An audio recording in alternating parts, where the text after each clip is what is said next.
वो assumption ये है, here we have an assumption that is both imaginary numbers, let imaginary numbers be denoted by small I, ठीक है ना.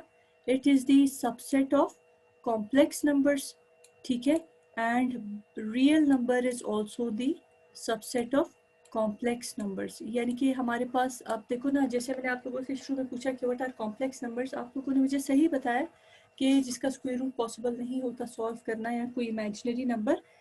यहाँ पे सिर्फ थोड़ा सा डिस्टिंग्विश करने का तरीका आपको आना चाहिए कि जो कॉम्प्लेक्स नंबर्स है उसमें real numbers and imaginary numbers दोनों आते हैं. अगर ऐसे हो कि रियल नंबर कॉम्प्लेक्स नंबर के अंदर ज़ीरो हो जाए तो फिर वो सिंपल रियल नंबर ही रह जाएगा, वो कॉम्प्लेक्स नंबर नहीं रहेगा. वाई? बिकॉज उसका सोल्यूशन हमें एग्जैक्ट पता चल जाएगा. ठीक है, अब हम मूव करते हैं कॉम्प्लेक्स नंबर्स को अंडरस्टैंड करने के लिए थोड़ा सा आगे. एक डायग्रामेटिकल एक्सप्लेनेशन है जिसमें आप लोगों ने अपने मैथमेटिकल कोर्स में मेट्रिक तक ऑलमोस्ट मेरे ख्याल से आप सब लोगों ने मैथ्स पढ़ी हुई है. कोई भी ऐसा स्टूडेंट नहीं है जिसने मैथ्स नहीं पढ़ी, ठीक है ना. We always have this type of diagram in economics as well. ठीक है, vertical axis always represents y axis and horizontal axis always represents the x axis. This is the standard form. उसके बाद हमारे पास जो मैथ्स पे चले जाता है, हमारे पास इस तरह का एक डायग्राम होता था जिसको हम स्टडी करते थे, जिसमें हम कहते थे कि दिस इज़ द बेस, ठीक है, this lower part is the base as denoted by H, ठीक है, this vertical part is the perpendicular, over here we will denote it by V, and this hypotenuse is denoted by R. ठीक है, और again हमें बहुत अच्छे से clear है कि हम जब पाइथागोरस थ्योरम का एक फार्मूला यूज़ करते थे तो ये आर की वैल्यू हमारे पास कैसे आती थी. हम H square plus V square को जब सॉल्व करते थे फिर आखिर में क्या करते थे, उसका स्क्वायर रूट लेते थे, और जब स्क्वायर रूट में उसका आंसर आ जाता था हमें पता चल जाता था कि हाइपोटेनस की वैल्यू क्या है. ठीक, अच्छा, अब यहाँ पे इन एक्सेस पे पहले आ जाते हैं, उसके बाद इसको भी दोबारा से स्टडी करेंगे.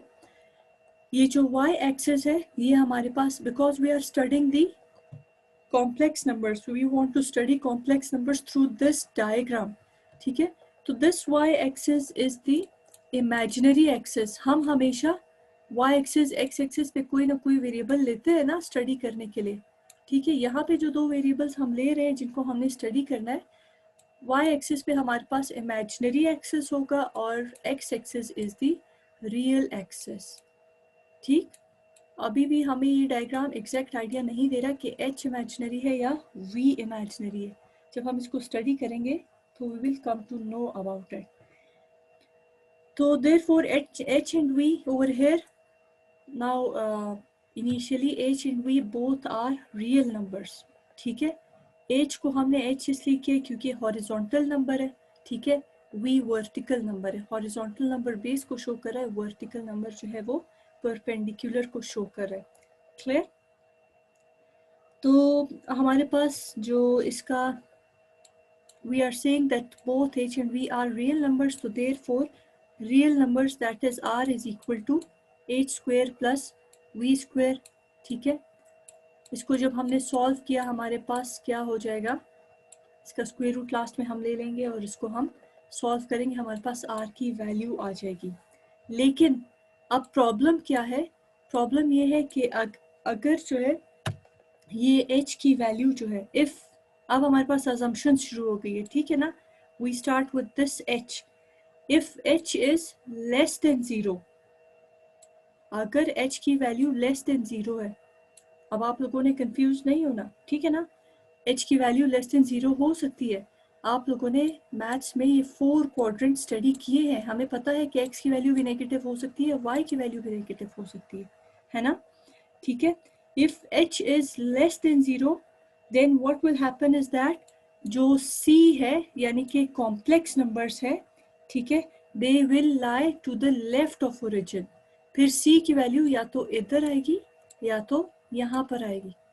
ठीक है, it will lie to the left of the origin. if the value of v is less than 0, फिर हमारे पास क्या होगा, अगर h की 0 होगी तो the value of C will lie to the left of origin.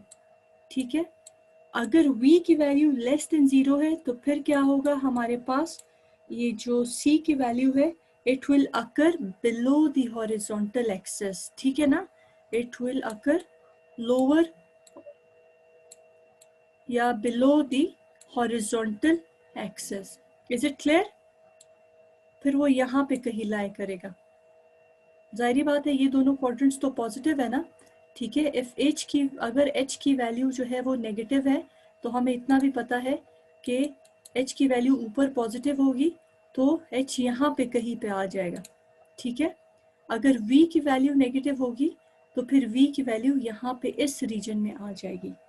तो ये हमें क्या बता रहा है कि कॉम्प्लेक्स नंबर्स कब एग्जिस्ट करेंगे कि अगर इन दोनों में से कोई नेगेटिव होगा तो फिर वो इस रीजन में लाई नहीं करेगा, rather quadrant 2, quadrant 3, quadrant 4, sorry quadrant 2 में भी इसकी पॉसिबिलिटी नहीं है, क्वाड्रेंट 3 और क्वाड्रेंट 4 में उसकी पॉसिबिलिटी है एग्जिस्ट करने की.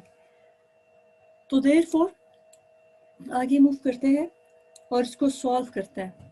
By knowing the values of h and v, we can easily find out the length of OC.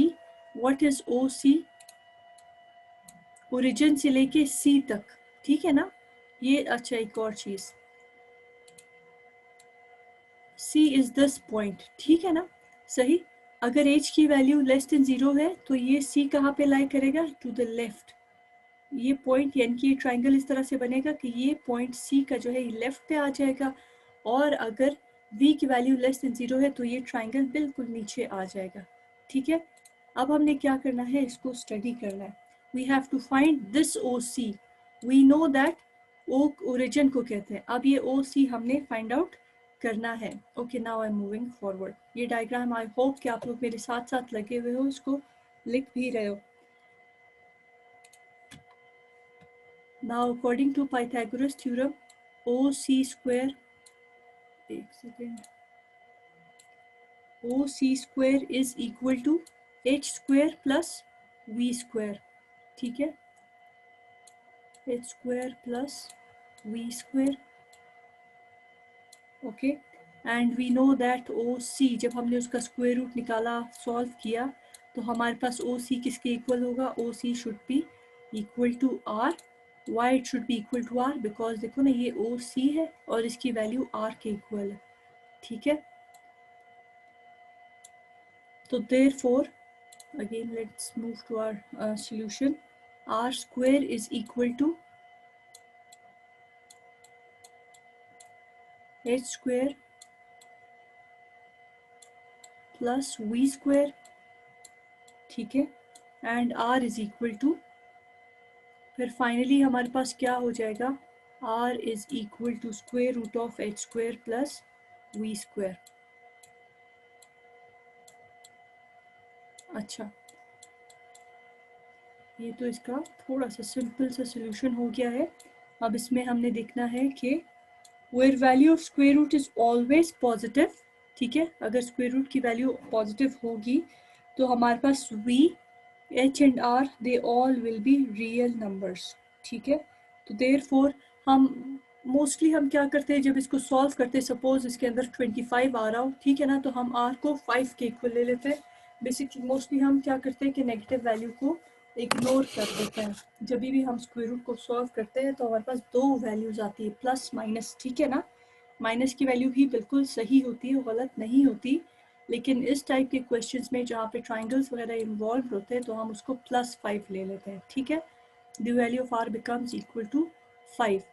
अच्छा, अब हमने जो ये रूट पढ़ा, r is equal to square root of h square plus v square. ठीक है ना, हमने क्या करना है, सेकेंड ऑर्डर की तरफ, कंडीशन की तरफ मूव करना है.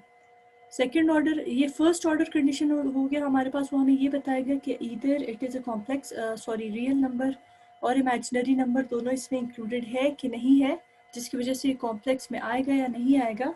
और उसके बाद सेकेंड ऑर्डर कंडीशन हमें क्या बताएगा, सेकेंड ऑर्डर कंडीशन हमें ये बताएगा कि हमने इन रूट्स को कैसे सॉल्व करना है.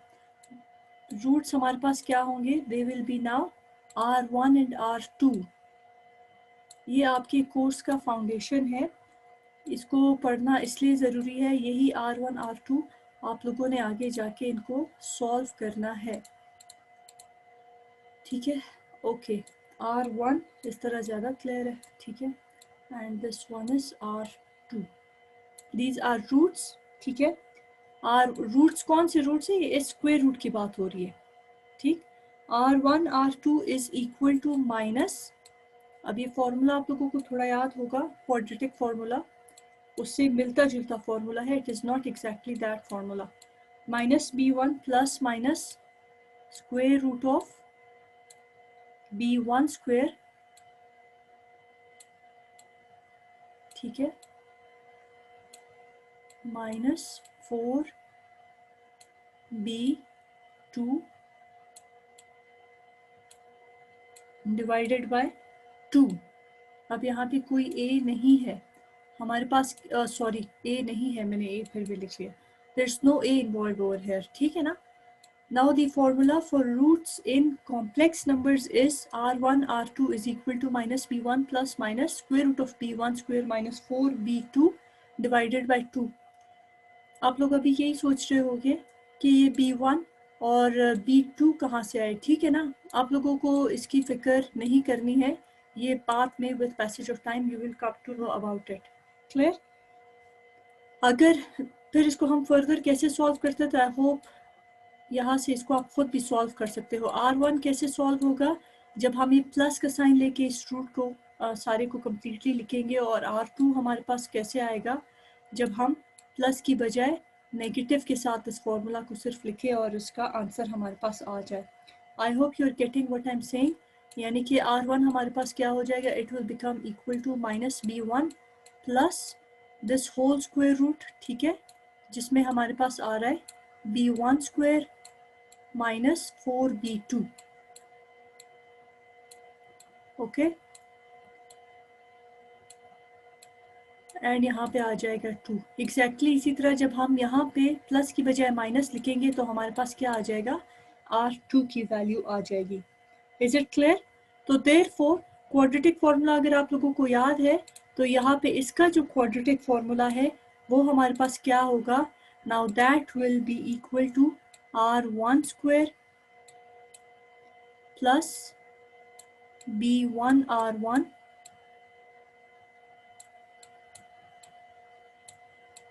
plus B2 is equal to 0.